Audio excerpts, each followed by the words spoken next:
Good evening, everyone. Welcome to the lecture of Marketing Analytics. Today's topic is statistical tools for marketing decisions. So, in this lecture, we will be able to understand a couple of what is visual. First of all, what is data visualization, and what are the various types of charts, and what is a clear and effective way to do data visualization, and what are the best practices. We will also talk about EDA, that is exploratory data analysis, statistical modeling, and hypothesis testing. So let's get started. First, we will talk about visualizing marketing data. So, what is it? First of all, let's imagine that you have a data like this on an Excel file. What is this information that you have? You have the goods name, origin city, origin state, origin zip, destination name, destination city. This is a lot of information. Imagine, sorry,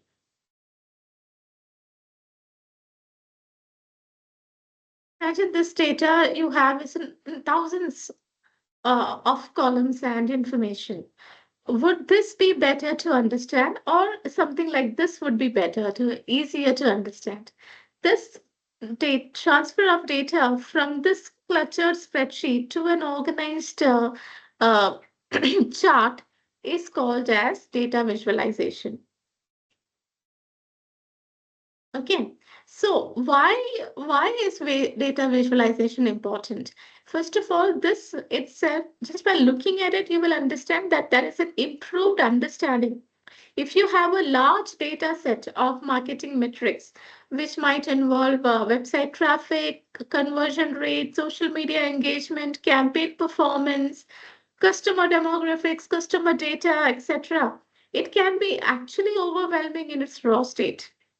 So what happens on the other hand side, on the right hand side of the screen is you are visualizing the same data in the form of chart or graphs or dashboard, which will break down its complexity and it will make the pattern, strength, and outliners completely apparent. Okay. Because of this, what will happen is there would be a faster insight. You will have to spend hours and hours decoding the data in its raw format. Whereas just by looking at the charts and diagrams, you can quickly grasp the key takeaways and identify areas of success or concerns just through visual representation. This speeds up the analytic process and it will allow for more timely decision making. So it will also enhance in the communication. That is, because of the visuals are more engaging and easier to remember than the table of numbers, we marketers can use data visualization techniques to effectively communicate our findings to stakeholders, clients, team members regarding their data literacy. Okay, now what will happen because of this is there would be a better understanding and alignment. Also, you can easily identify any trends and patterns just by looking at the data in a visual format. Uh, for example, if there is a trend over time, seasonal fluctuations, correlation between different marketing activities and consumer behavior patterns, everything can be hidden in the raw data format. But in the visual data format, it would be easier to understand all this, which would be further helpful in strategic planning and forecasting. Then it will also help in data-driven decision making. By basing marketing decisions on visual insights rather than gut feeling, companies can optimize the strategies, allocate budgets more effectively, and improve the overall ROI. Okay. This in turn would give rise to performance monitoring. Dashboards can visualize key performance indicators in real time, which will allow the marketers to continuously monitor the health and effectiveness of the campaigns and make immediate adjustment if any. Okay, so let's understand what kind of marketing data can be visualized. What kind of data? Something like website analytics, search engine optimization like keywords, organic traffic, backlinks, site health, social media marketing, email marketing, customer relationship management, in that lead generation, sales profile stages, customer demographics, purchase history, customer lifetime value, marketing automation, content marketing, market research, that is survey data, competitor analysis, marketing trends. All this data can be put into visual, it can be visualized. What are the types of this visualization used in marketing? There are many actually. We'll talk in detail about about some, but in all, if you talk about everything, then we have line charts which will show the trends over lines.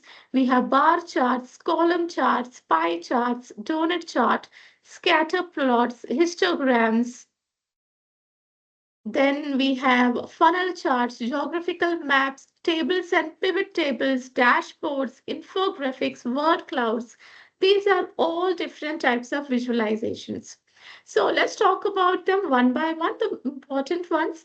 The first one we'll discuss is histograms. Okay, so histograms, it's a visual representation. Let me show you a histogram. This is a histogram.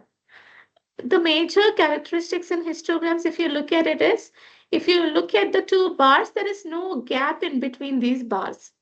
So the major characteristics are it's very useful for representing numeric data. So it's specifically designed to show you continuous or discrete numerical data. Example, age, website session duration, purchase amount, number of clicks, and all this.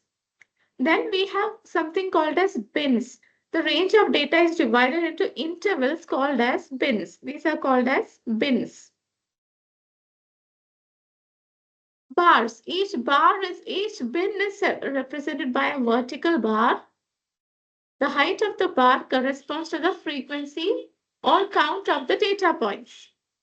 No gaps. Typically, we do not have the bar graph has gaps in between the bars, but in histograms, we do not have the gaps. When to use histograms? When you are talking about understanding customer demographics. For example, in this case itself, we are talking about age distribution. When we have to visualize the age range of customers based to tailor the marketing message and channel selection, that time we use histograms. Other can be income levels. When we have to talk about understanding various income distribution of your target audience for pricing strategies and product pricing. Then comes purchase frequency. We want to see how often customers make purchases within a given period of time. Then you might want to use histogram. Analyzing website and app behavior.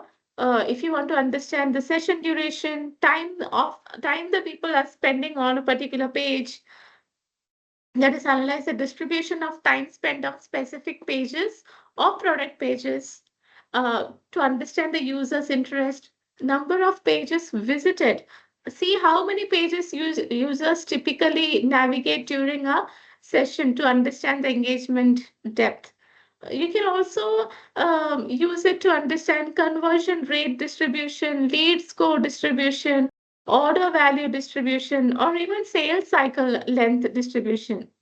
Okay, so these are all the reasons why you will use a histogram. So benefits of using a histogram is visualizing the data, visualizing the shape of data. You will quickly understand if the data is normally distributed, slowed to the right or left, or does it have peaks, or it has any characteristic shapes. You can instantly look at it and understand. You can identify central tendency and spread while not providing exact statistical measures. Histogram can give you a virtual sense of the average value and the variable within the data. Easy to interpret. Once understood, histograms can relatively straightforward for a non-technical audience to grasp. So it is very straightforward and easy to understand. So next one is scatter plots. what are they? The scatter plots is a graph. Have a look at this. This is an example of a scatter plot. So what happens in a scatter plot is uh, it is plotted on a horizontal axis and the other. So there are two numerical values. Okay, one variable x is plotted on the horizontal axis and the other is plotted on the y-axis. Individual data points. Each point on the scatter point represent a single data observation, which is its position determined by the values of two variables for that observation. Pattern analysis. The primary goal of the scatter plot is to visually identify patterns or trends in distribution of these points. Okay, when to use scatter points in marketing? If you are investigating potential correlation between two variables, in that point, a scatter point can be really helpful. Like, for example, if there is a positive correlation, points tend to cluster along a line going from bottom left to the right. Bottom left to the right. If there is a negative correlation, points tend to cluster around the line going from the top left to the bottom right. Okay. And if there is no correlation, you can see that it is scattered everywhere. Thoughts are scattered randomly with no clear pattern. All right. So what you have to understand while looking at scatter point is that you need to see if one variable is associated with the changes in another. For example, a scatter plot of email frequency versus unsubscribe rate might show that if sending more emails is associated with higher number of unsubscribe. Another example of scatter plot can be of a website time versus bounce rate. Could reveal its slower loading speed is associated with more bounce rate. Okay, so what are the use cases of scatter plot? One can be ad campaign analysis to see if increasing the budget of a campaign leads to more conversions. That can be one use case. Another can be impressions versus clicks to understand if higher rate of impressions generally results in more clicks. Click-through rate or conversion rate, all this can be tracked using scatter plots. Scatter, scatter plots. Next is bar chart.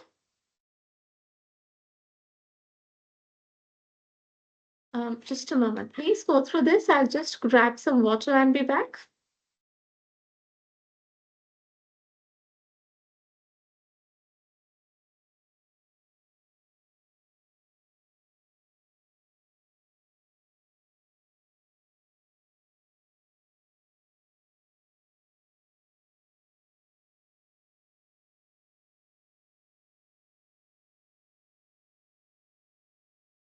Okay, so bar chart is this. As you can see in the bar chart, each bar has a gap in between them, unlike the histogram, which does not have any gap.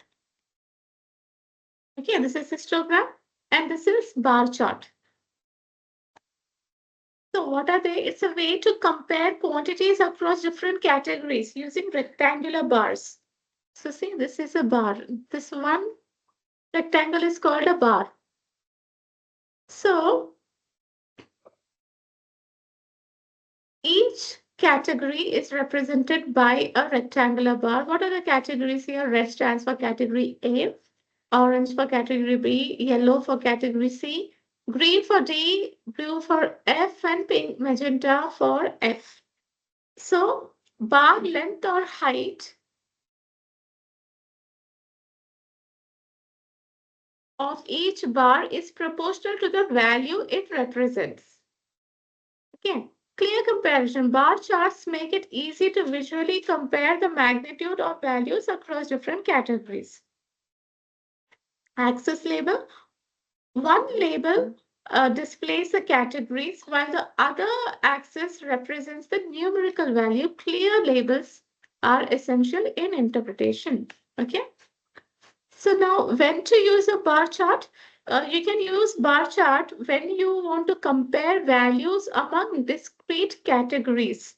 For example, if you want to compare conversion rate by landing page or engagement rate by social media platform, sales by region, customer acquisition cost by channel. These are the various use cases of bar charts. So if you can easily see which category has the highest or lowest value just by looking at the bars. So you can, it's very easy to evaluate when you want to look at the top performing products or the least effective marketing channels or most engaged customer segments, or if you want to see product performances like comparing sales volume, revenue, or profit margin from different product lines or even individual products. This is a very useful tool. Marketing channel effectiveness, you want to compare different leads generated, different conversions, or ROI for various marketing channels. Then, in that case, also, this can be very helpful. There can be various variations of bar chart also, like this is vertical bar chart. We can also have horizontal bar chart, stacked bar charts, or grouped bar charts. Let me show you them. Um, for example, just a moment.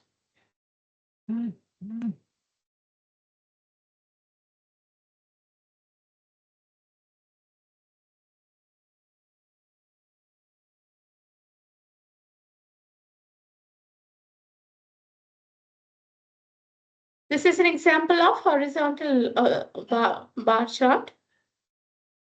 Then you have stacked bar chart. Okay. Then there is grouped bar chart.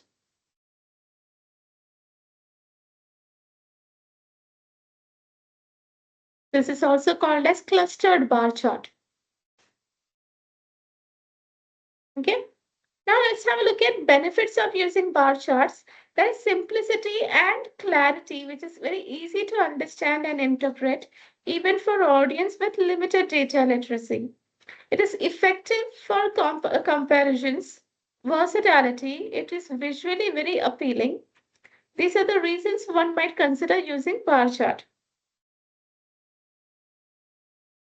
When would you use bar chart? When the categories are mutually exclusive.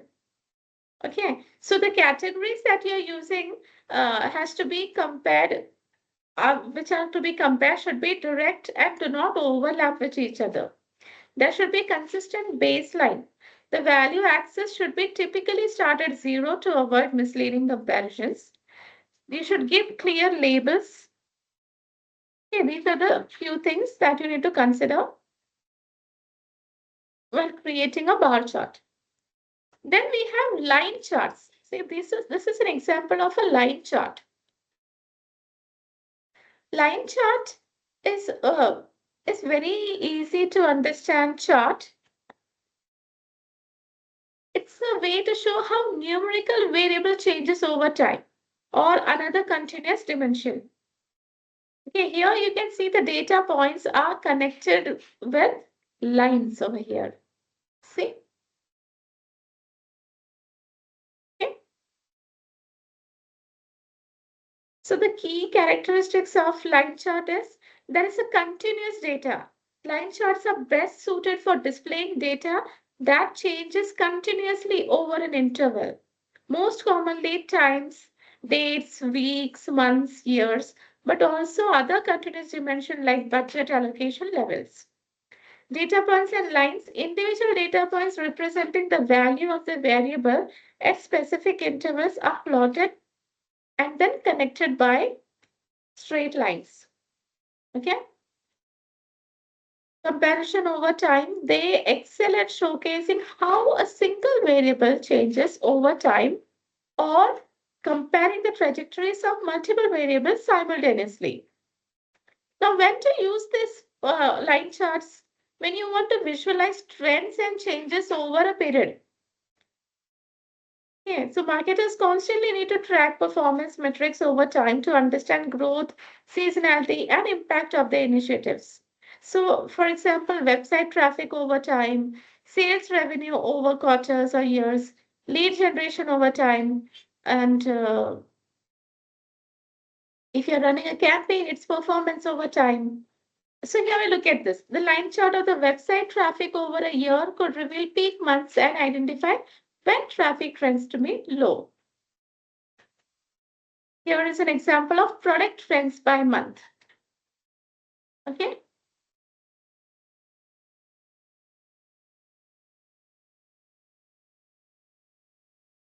In line chart, you can use the line chart for forecasting. If you want to look at the past trends, you can just look at the past trends and actually predict the future. You can use for seasonality analysis, identify the recurring patterns that occur at a specific time of the year.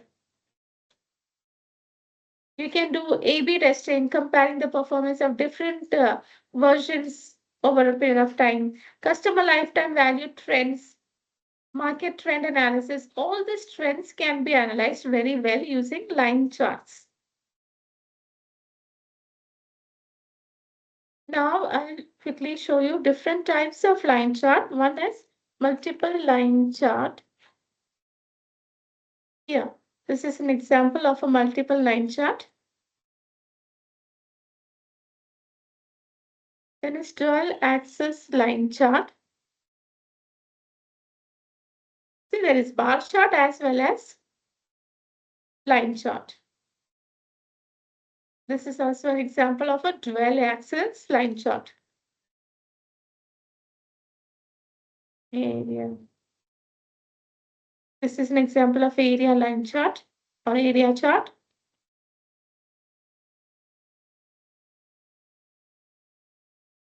Parts line. Okay.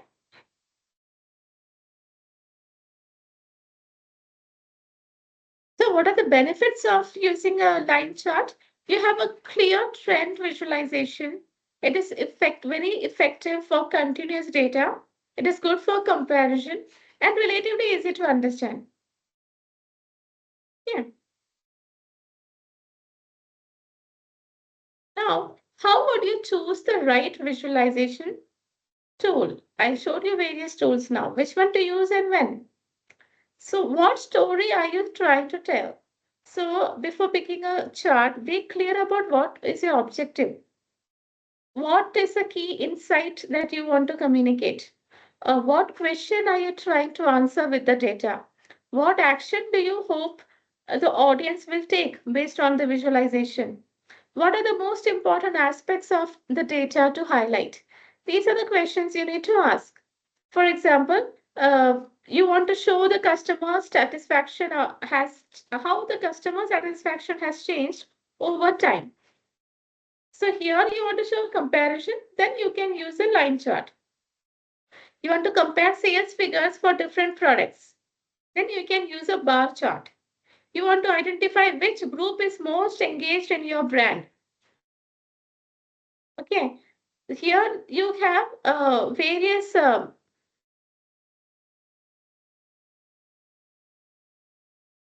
level of numerical data. So you can use a bar chart or a pie chart.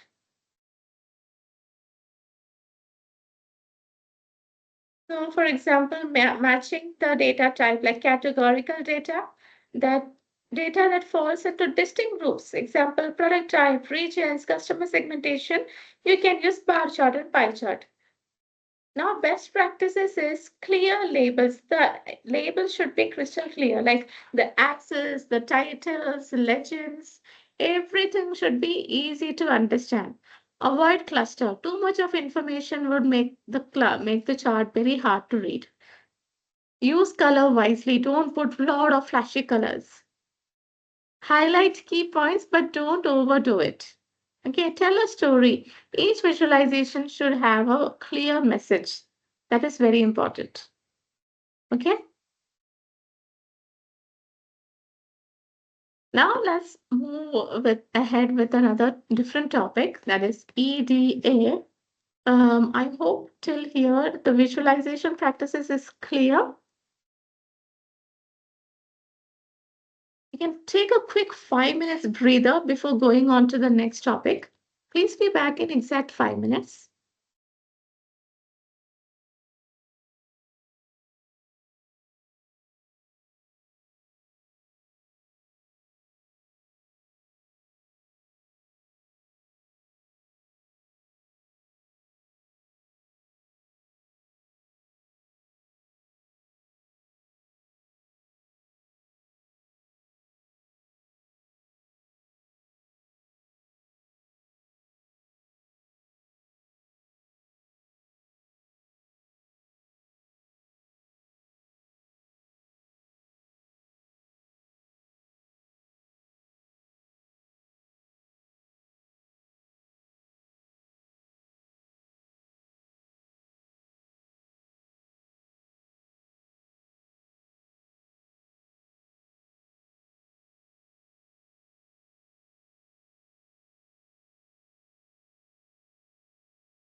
Okay, welcome back, guys.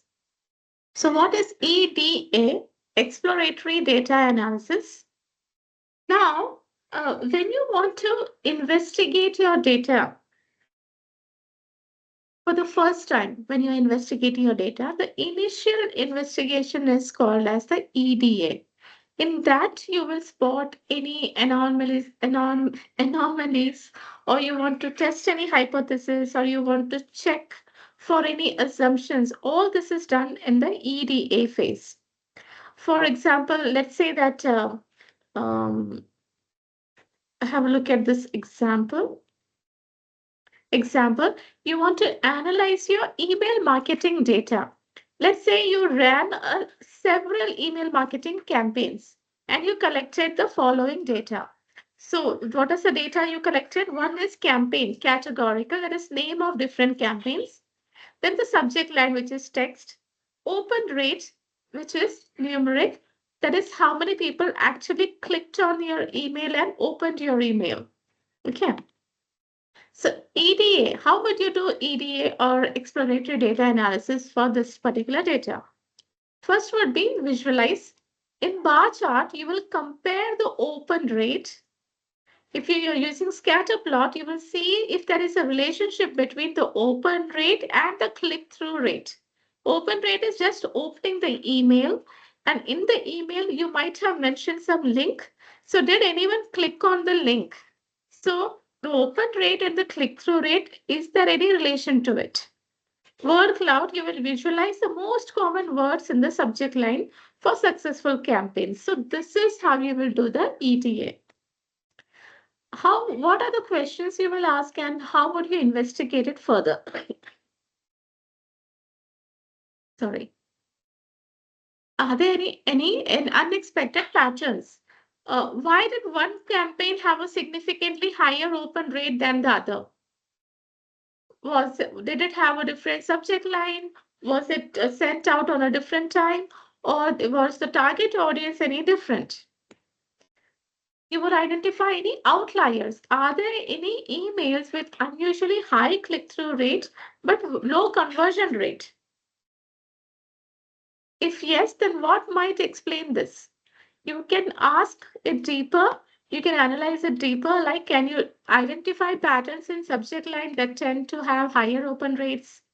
Is there any particular day of the week or time of the day that works best for the email sent? Okay. So what are the right tools that makes EDA faster, easier, and more insightful? The best choice would depend on your comfort level, your skill set, and the depth of analysis you need. There are various tools. First tool, the easiest tool used by anyone is an Excel, Microsoft Excel. If you're just starting off, this is the best tool you can use. It is very easy to learn. It is widely used by everyone, and it is good for simple tasks. Yeah.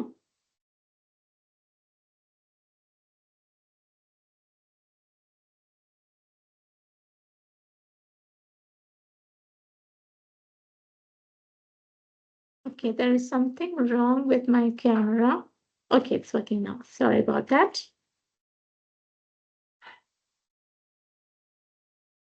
Okay. So it is very good for simple tasks like calculating summary statistics, creating basic visualization like bar chart, line chart, histograms. For all this, Excel is very useful. The limitations in Excel is it has limited options for more complex or customized visualization. It is not ideal for large data sets because it tends to become slow and cumbersome with massive amount of data. In that case, if you have a lot of data, then what to do? In that case, you can use Tableau or Power BI. These are very strong softwares which has drag and drop interface, which makes it very interactive we can create very highly interactive dashboards and the visualization can be really easy using these tools. You can also create a wide range of chart types like heat maps, tree maps, geographical maps, and everything. And data connection is also very easy using this. Limitation is it can be expensive for individual users or small businesses, and it also requires some initial investment to master all features. Then comes the most advanced tool, which is R and Python. These are the data scientist toolkit. It is highly customizable. There are like unlimited flexibility for creating unique, tailored visualizations. It has got powerful analytics. Let me just try my camera again. Is it not working? Is it working? I have no clue.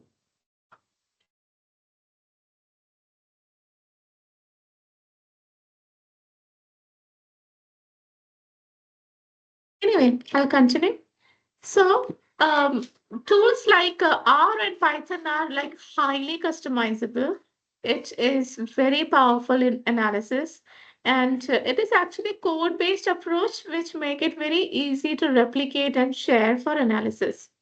But again, this is for this learning curve is very steep. It requires someone with the programming knowledge. It is not ideal for beginners, and it is less user friendly. It's not as easy as drag and drop. You will actually need to know coding, and you will actually need to know uh, the R and Python really well to use it. Choosing your tools, as I told you, if you're just starting off, Excel is the best one.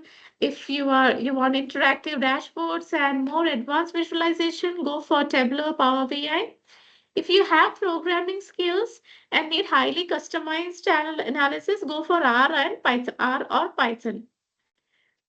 Now let's talk about statistical modeling and hypothesis testing. Statistical modeling, what is it? Now, these are the mathematical equations that represent the relation between different variables. For example, a model could predict how sales might change based on factors like advertising spending, product price, or customer demographics. Now, what is regression analysis? Now, regression analysis is the most important and widely used tool in statistical modeling. It actually helps you understand the relation between factors and predict the future outcomes based on those relationships. We'll understand this better with the help of couple of examples. Now, let's say you're a marketing manager and you are thinking if your advertisement budget is actually driving sales or not. In this case, regression analysis will help you. What will regression model do? It will understand the relationship between two or more variables. In this case, um, sales and advertising. Is there any prediction? So increasing the sales, does it have to do anything with advertising that is spent? Predicting customer churn, who is likely to stop buying?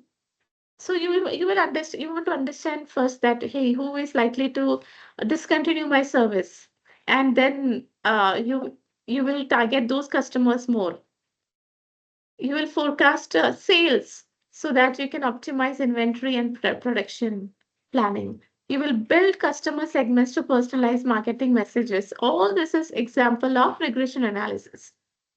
Now you collected data on advertising spend and corresponding sales for multiple periods. Again, you will plot everything on a scatter plot.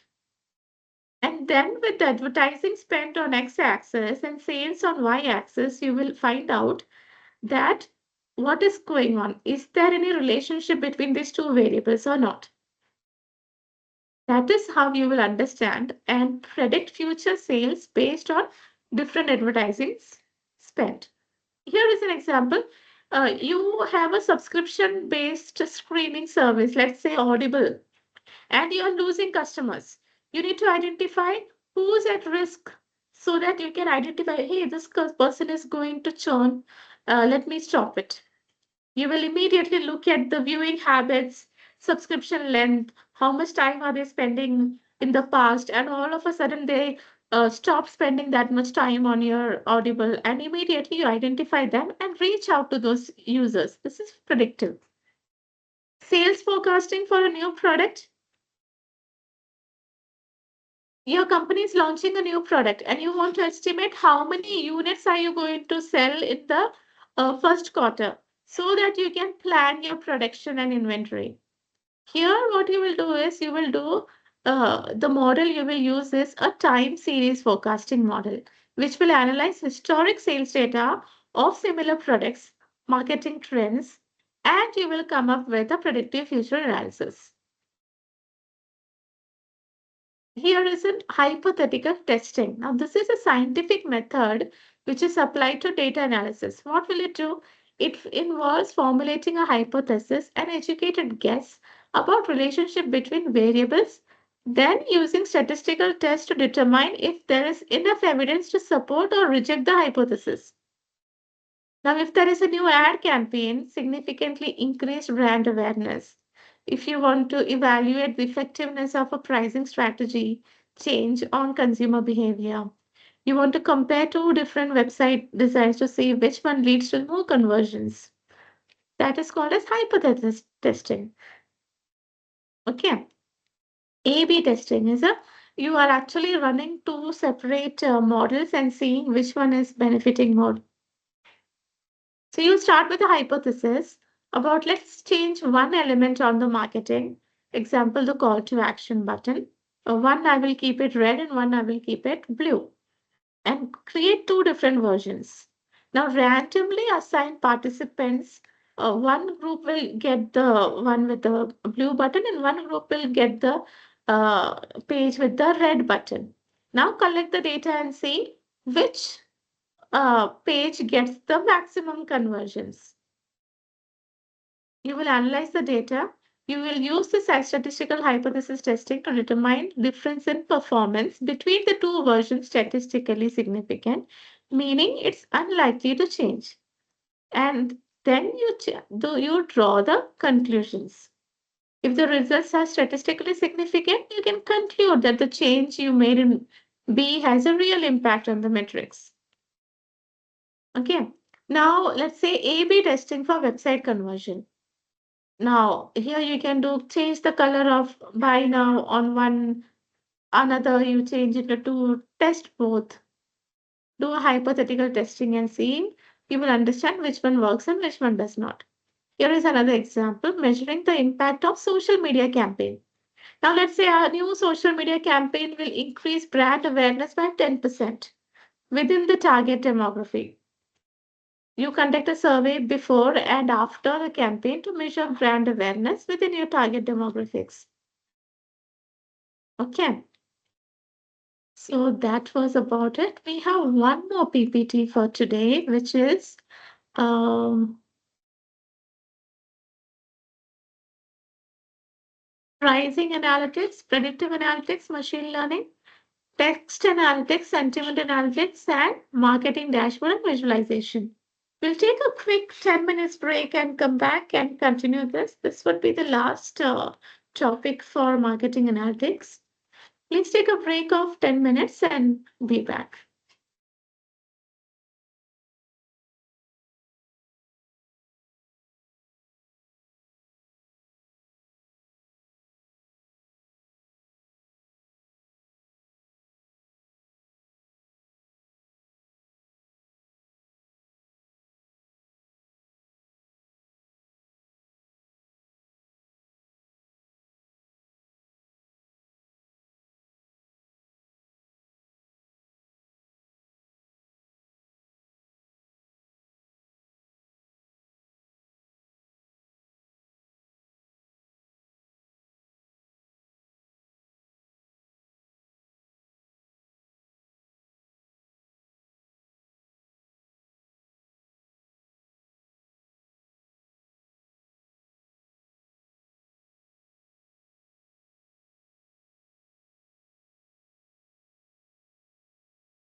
Welcome back, everyone.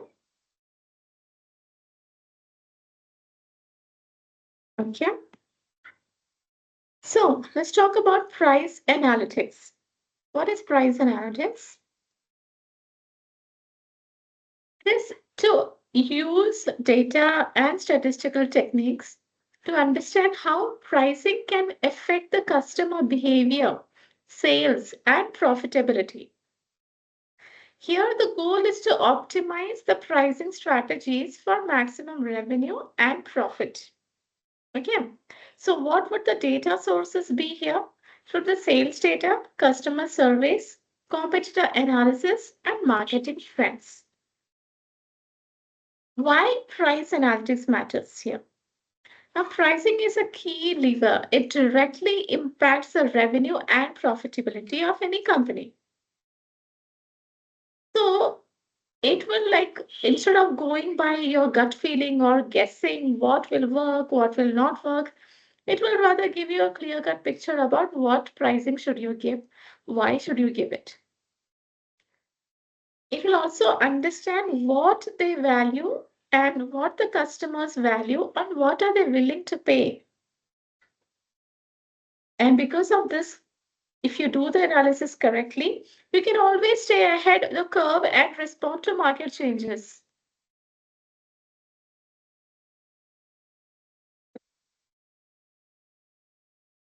Now, how changes in price affect the quantity demanded? This is called as the elasticity of demand, price elasticity of demand. Price elastic versus inelastic. If there is a small change in price, but there would be a large change in the demand, that is called as elastic demand. For example, luxury goods. Say now there is this luxury watch, okay, and there's a small change in price. The price actually went up by 1 or 2 percentage, and it's a luxury watch. The watch costs like 1 lakh, so the demand will go down immediately. But inelastic demand is if the price change has little impact on demand, no matter how much the petrol prices increases, we will still fill the same petrol every time we go out. This is an example of inelastic demand. No matter how big or small the price changes, the demand will not change. Estimating elasticity. Simple formula is percentage change in quantity demanded divided by percentage change in price. How would you do it? You will do this by conducting various surveys.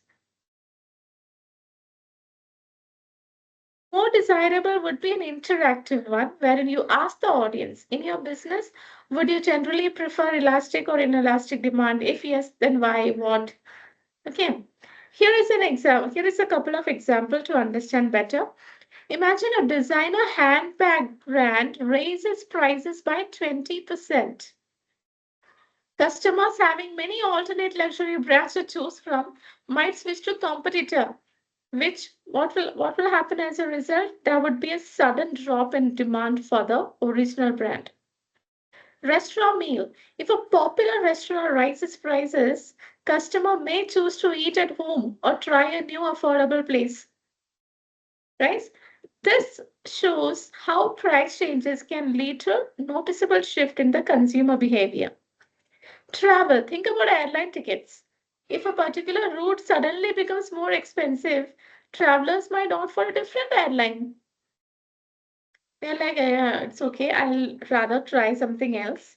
It's okay even if I get lesser customer care over there, but pricing matters. If there is a difference of 10 to 20,000, then why not? Or even they would postpone their trip. This would show elasticity of demand. Now, have a look at inelastic demand. As I told you, petrol. No matter how much the petrol prices increases, the people will still need to fill up their tanks to go to work or run any errands. They might drive a little less or they might look out for petrol station with a lower price to an extent, but overall demand will still remain stable. Prescription drugs or medicines. If it is a life-saving medication, if the price increases, the patients will still continue purchasing it. Even if it put a strain on their finances, they will still continue purchasing it. That is because the necessity of the medication makes the demand inelastic. Okay. Basic food items, essential items like milk or bread or even vegetables for that reason, it is all relatively inelastic. Now, consumers might switch to generic brands or buy in bulk to save money, but they will not stop buying these products, no matter how much the price rises. Okay, that was price elasticity of money. Now, let's talk about conjoint analysis. What is conjoint analysis? Now, this is a research technique used to understand how consumers make complex purchasing decisions, especially if it involves multiple attribution like features, price, brand. Let's have a look at it with the help of an example. Example. Sorry. Let's say you want to design a new smartphone. Okay. You want to design a new smartphone and you want to introduce a new model. Now, in order to do this, you want to decide on various combination of features, price, what kind of features would attract new customers, what kind of price would attract them. Here, you conjoint analysis will help. How? Feature importance. How much do customers value a larger screen, faster processing, better camera, longer battery life, etc.? And how much are customers willing to pay for each feature upgrade? Would customers sacrifice a slightly smaller screen for a lower price? Are they willing to pay more for top of the line camera? This is what conjoint analysis will help you with. How? Let's say use cases. New product prices. The manufacturing can use conjoint analysis results to determine the optimal price point for the different smartphone configuration, maximizing both customer appeal and profitability. Feature tiering. Now, conjoint analysis data will help you decide which feature should be included in different model. Example, basic, premium, and pro. That by doing that, you can actually cater to different customer segmentation and cater to their budgets as well, right? Price sensitivity analysis. Now the manufacturer can identify which features customers are more price sensitive about, and then you can accordingly adjust the prices for those features. Finally, the design. Now the manufacturer would create a survey presenting respondents with various hypothetical smartphone profiles. Each will have a different combination of features and prices. Respondents would rank or rate these profiles based on their preferences. And by analyzing these responses, the manufacturer can estimate the value customers assign to each feature and the ideal price point for these new smartphones. Okay, so this is how conjoint analysis can help in determine the price, features, everything. Pricing optimization strategies. First one is cost plus pricing. Simple, but it ignores the customer value. For example, basic manufacturing. If you go for value-based pricing, it aligns price with perceived worth. Example, Apple. Dynamic pricing, it adjusts in real time. Example, airlines, Uber, every time it keeps on changing. Competitive factors, consider a market position and differentiation. Okay, sounds good? Have a look at these examples for each. Manufacturing. A factory that produces widgets might calculate the cost of material, labor, and overhead, then add a percentage markup to determine the selling price. Construction. A contractor might estimate the cost of materials and labor for a project. Then it will add a profit margin to arrive at the price quoted to the client. Apple products are often priced higher than the competitors because of their perceived value or the quality. Innovative features and very strong brand image. Every customer, though, if they are Apple fan, they are willing to pay premium for Apple experience. Tesla, again, it is positioned as a luxury and high performance cars. And because of that, their pricing reflects their positioning. Okay, so Tesla customers are often willing to pay more than the brand's cutting edge technology and environmental benefits. Airline, it can change multiple times a day. You even change your browser, it will show a different pricing. That's the kind of pricing airline uses. It's based on demand. You keep on checking once. Again, you check the same airline using the same browser, it will show a higher price. You always check airline tickets. Either use a different browser or use an incognito mode to check. You will get the best price. That is the cheapest price. Then there is seat availability, time of purchase, and there are a lot of factors. Ride sharing, Uber, Ola, all these people, they adjust their price on real time based on location and even weather conditions. At times, the cab fares are cheaper than the auto fares, depending on the distance. Fast food industry. If one fast food chain lowers the price of its burgers, competitors might feel pressure to do the same to avoid losing customers.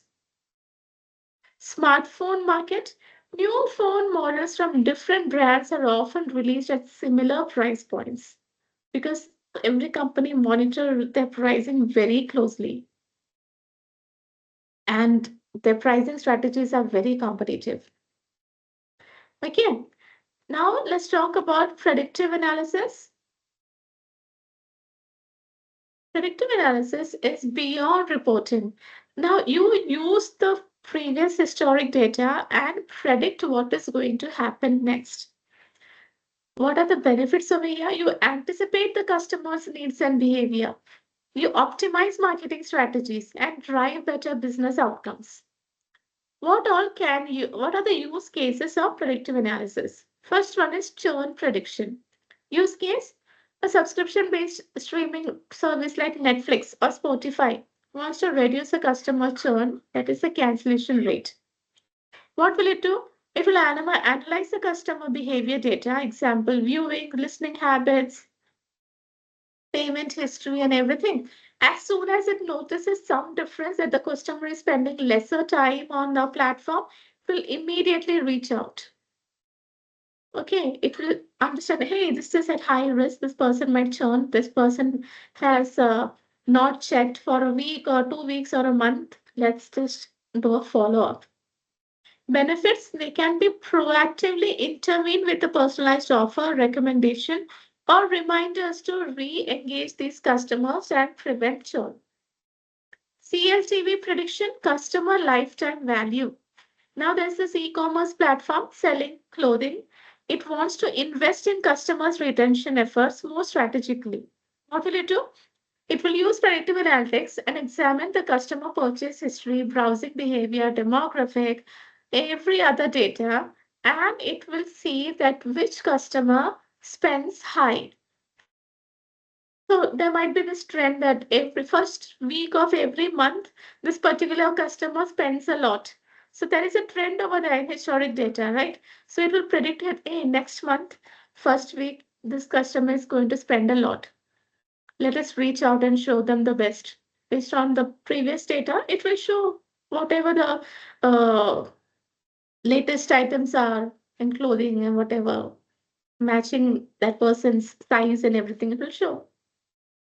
Benefits, the customer can tailor loyalty programs, rewards, personalized offers, and thus it can provide high value to the customers, which will guarantee their satisfaction and encourage repeat business.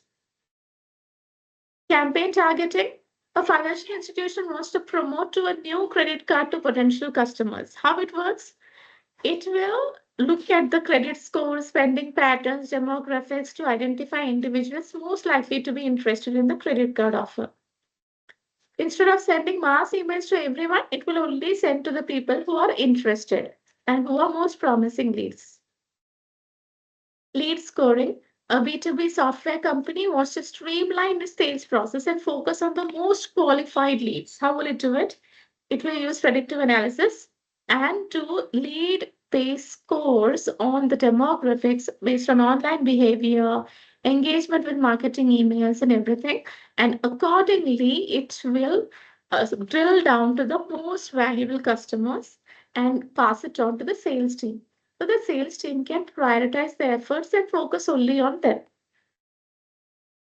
Product recommendations as an online bookstore like Amazon wants to enhance the customer experience and increase sales. It will use predictive analytics, look at the purchase history, and let's say this customer frequently buys mystery books. It will recommend similar books. Yeah, that was about predictive analytics. Now let's talk about machine learning. What is machine learning? Now, because of AI, the computer is constantly learning from data and improving their performance.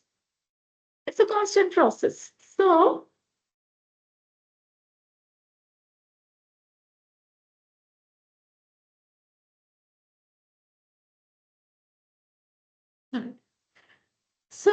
here the goal is to build algorithms that can constantly automatically learn patterns and make predictions or decisions based on data. What are the types? One is supervised learning, wherein the algorithm learns from labeled data and makes predictions on new data. Then is unsupervised learning, where algorithm finds pattern and structures in unstructured label, such as clustering. Then there is reinforcement learning, where the algorithm learns by interacting with environment, receiving feedback in the form of rewards or penalties. Now, why is machine learning important? Why are we learning this in marketing? First of all, it is very important for automation. Anything, any process that can be like very straightforward, can be automatic, it can free up human resources for more strategic work. Personalization, AI can actually scan through a lot of information in a very short span, and it can deliver very tailored and uh, specific messages to the right individuals. Optimization, it can improve the campaign performance, right from pricing strategies to customer segmentation. Predictive analysis, often predictive analysis is done by AI. Data-driven decision, it can make more informed and effective and unbiased decisions. Again, common classification algorithm. What is classification algorithm? It is a specific type of machine learning model which uses which is used to categorize data points into predefined classes or categories. Here is an example. In marketing scenario, a classification algorithm could be trained to predict whether a customer will churn or not. What are the tools used? One is algorithm. There are several tools used for sorting, but we'll focus on two popular ones. One is decision trees and one is random forest. So, decision trees is like, here is an example. Churning prediction for a streaming platform. Again, Netflix. You want to know which customers are at a risk of canceling their subscription. In decision tree, you will ask the question, has the customers watched less than 5 hours in the past month? If yes, they are at high risk of churning. If no, then move to the next question. Has the customer rated any content negatively recently? If yes, they are at high risk of churning. If no, then move on. Visualization, easy to understand. A non-technical person can also follow the logic and it is very easy to understand. This is how a decision tree looks like. Very easy to understand. Now let's look at random forest. Random forest, here's an example. Lead qualification for a software company. You're a software company with many potential customers, but you don't have enough salesperson to contact them all. So you want to focus only on the leads which are very likely to buy. Here you will use random forest logic. So each tree uses different data points Let's say example, company size, industry, website activity, and you will do a combined prediction based on the average or majority roles of the trees. This is how a random forest will look like. Okay. Now, random forests are robust and accurate. If you're combining the strengths of multiple trees, random forests are less likely to make mistake. Okay. So it is very useful when you're dealing with complex data with many variables. Clustering. Clustering is like sorting your customers into groups based on how similar they are to each other. This can help you tailor your marketing messages to different type of customers. Then comes K-means. It finds the centers of these groups and assigns each customer to the nearest center based on their characteristics. How would you use it? Market segmentation for an online retailer. You are an online retailer, you want to send personalized offers to your customers. Here, K means clustering can be useful. How? You will use this algorithm to group customers into three categories: high value shoppers, bargain hunters, and browsers. This is how it will look like. Okay. Then comes time series forecasting. It is like looking at a crystal ball to see how is your business going to perform in the future. It uses past data to predict what might happen next. Why does it matter? It is very helpful in inventory planning. For example, a toy store uses past sale data to predict how many toys to stock. Seasonality analysis. A sunscreen manufacturer analysis analyzes past sales to see how demand changes with the seasons. Campaign timing. A fitness center uses historic data to see when membership sign up peaks up, then schedules a marketing campaign to coincide with these timings. Simple forecasting methods is moving average. You calculate average sales over a certain period. Example, the last 3 months to get a smoother picture of demand and predict future sales. Seasonal decomposition, you break down your sales data into trend, seasonality, and residual. Trend will be the overall direction of sales. Is it increasing? Is it decreasing? What is the trend? Seasonality is caused by various seasons, rainy season, holiday season, anything. Residual is random fluctuations that don't fit in anywhere. Inventory planning scenario. A major grocery chain like Big Bazaar wants to ensure they have enough sweet snacks and puja essential in stock during Diwali. Here, time series forecasting will analyze past 5 Diwali seasons to identify what is the trend here. What does the product trend look like? Then they look at the sales volume for specific items like laddus, diya, gift boxes. And then the forecast model helps them estimate the expected demand for each item in upcoming Diwali. Okay. Seasonality analysis, Make My Trip wants to understand the peak travel seasons for popular destinations. They will go for past years looking for any patterns and destinations for different types of the year. And then they will understand, oh, there is seasonality peak or there is increased beach destination during summer, hill station during monsoon. And they can adjust their pricing strategy. They can come up with promotional campaigns, discounts, offers, everything. Campaign timing. A major smartphone manufacturer like Xiaomi or Samsung wants to maximize sales during Diwali. It will again analyze the historic data. If they have spiked during particular season, what was the customer sentiment? What was the competitor analytics? And then they will come up with their product launch, marketing campaigns, promotional offers to coincide with that specific season. Resource allocation, a large customer service in Bangalore, example, bank or telecom needs to optimize staffing levels. They will look at different call volume data from past several months. They will track the number of calls received at different times of the days and weeks. And then they will come up with, oh, these are the peak hours and these are the peak days. Accordingly, they will adjust their staff schedules. Okay. Next comes NLP. Let's take a 5 minutes breather and come back.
Welcome back, guys.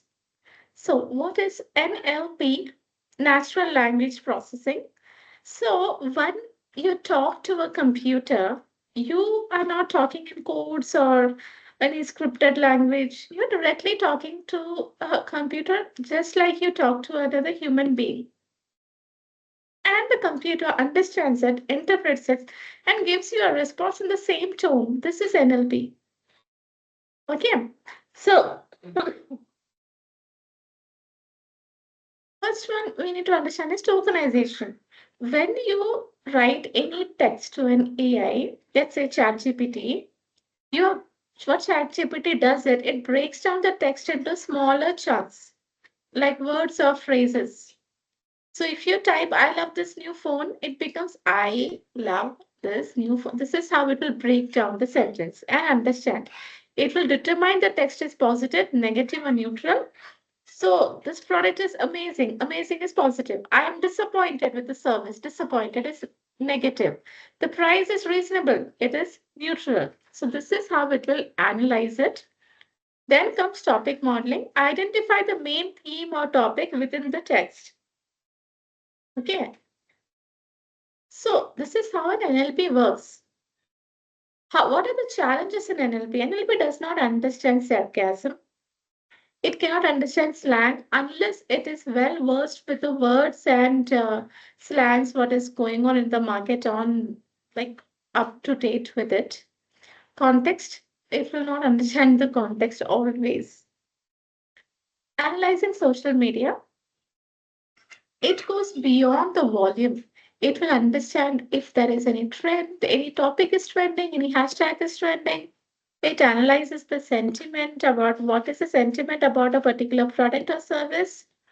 Audience insight, it understands about the demographics, interest of your audience. It also helps you with the competitive insights, like how many people are talking about your brand versus your competitors.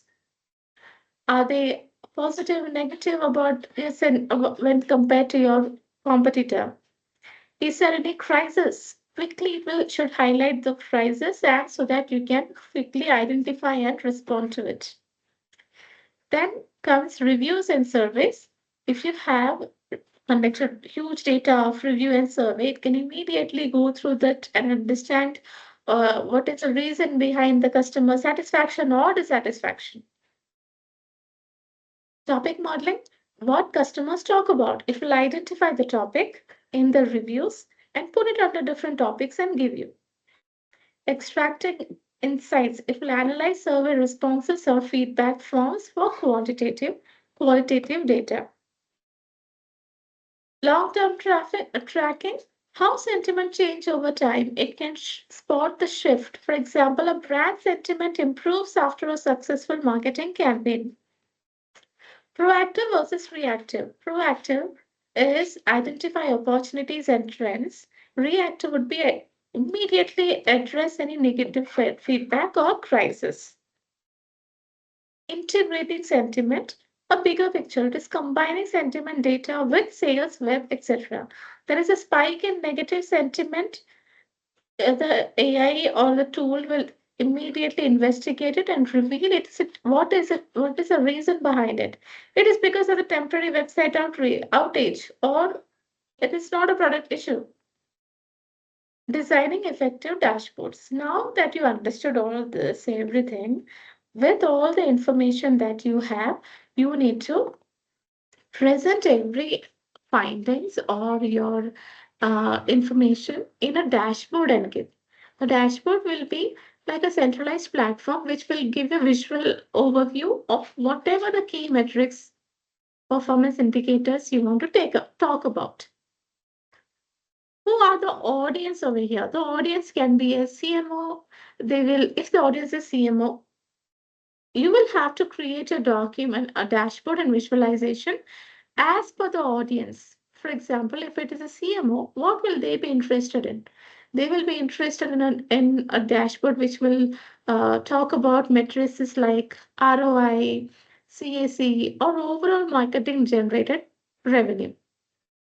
Now, if it's a campaign manager, They will require more granular data on specific campaigns.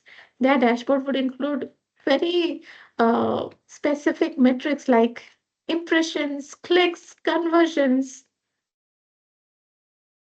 cost per leads for each campaign. Goals first. You need to, when designing your dashboard, you need to make sure that the dashboard clearly displays your key performance indicators and you show the right kind of benchmarks and also track the progress properly. Hierarchy of information. How would you show the hierarchy of information?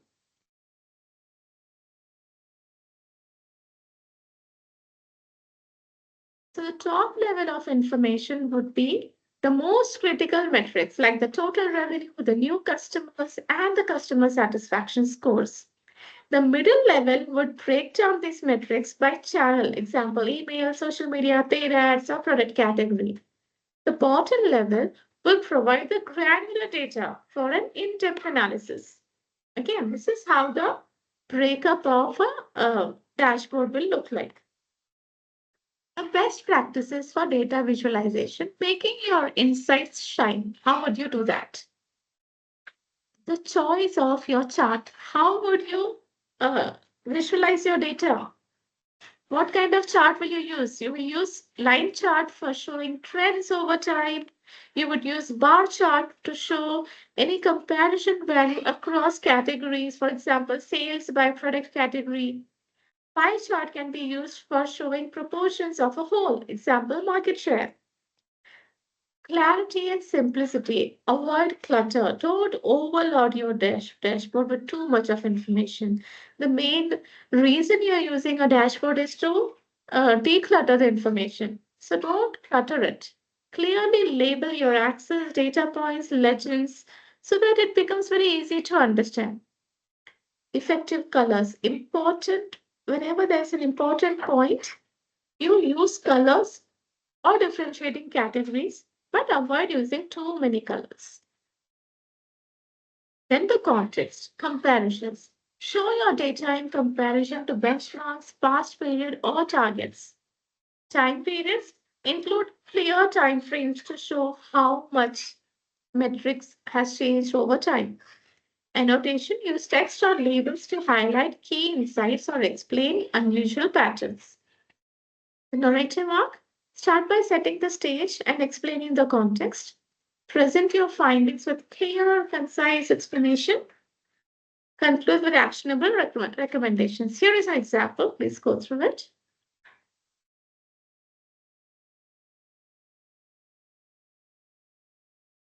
Okay.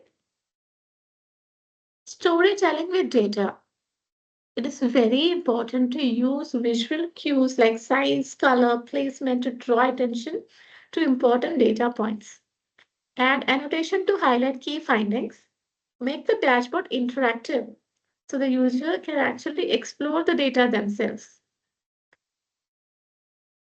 Tailor the level of detail and complexity to your audience. Provide executive summaries for high-level stakeholders. Offer more granular data for analysts and campaign managers. Now let's talk about future of marketing analytics. AI. AI is happening. AI revolution is already there. So it, AI is not just a hype, it's a practical application today. Realistic application could be personalization. You will look at your Netflix every day, it will show you content what you want to see. Look at the Google ads that you see, everything is personalized.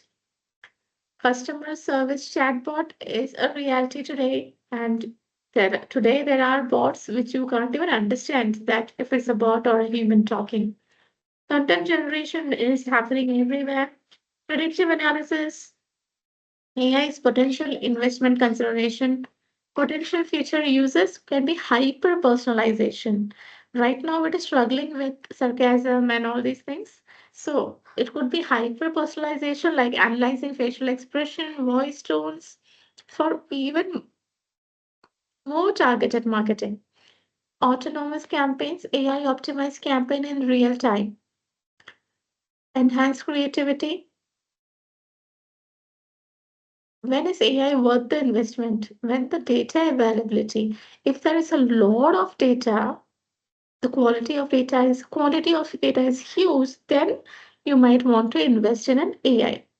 Budget, it can be costly. A complexity, AI models can be difficult to interpret.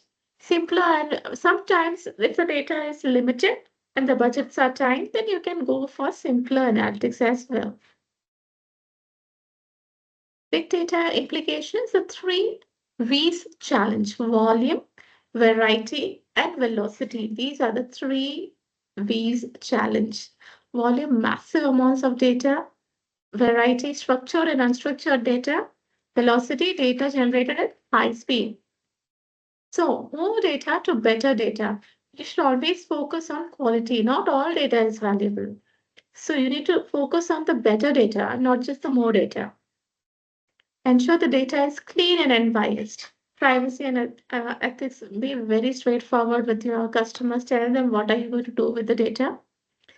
Real-time analytics, speed of insight, the act on data quickly for better results. Example, dynamic pricing. How airlines adjust ticket pricing based on real-time demand. This is possible. Social media monitoring, respond to negative feedback immediately. Don't sit on it. Personalized offers, tailor website content based on user behavior. Technology needs data streamlining platforms, machine learning algorithms, real-time visualization tools. Not everything needs immediacy. Some analysis can be done on weekly or daily basis as well. So there should be a balancing between data with intuition, feeling with informed institution. Identifying biases, no matter how much information is out there, uh, there will be a biasness. Even AI will have a biasness, so that is something which you will want to identify. Data doesn't mean certainty. There's always some level of uncertainty in marketing. Okay, so that's about it, guys. Thank you for your time. And that was about marketing analytics. Please reach out if you have any queries or if you need any assistance. Thank you, everyone. You have a great day and have a great weekend.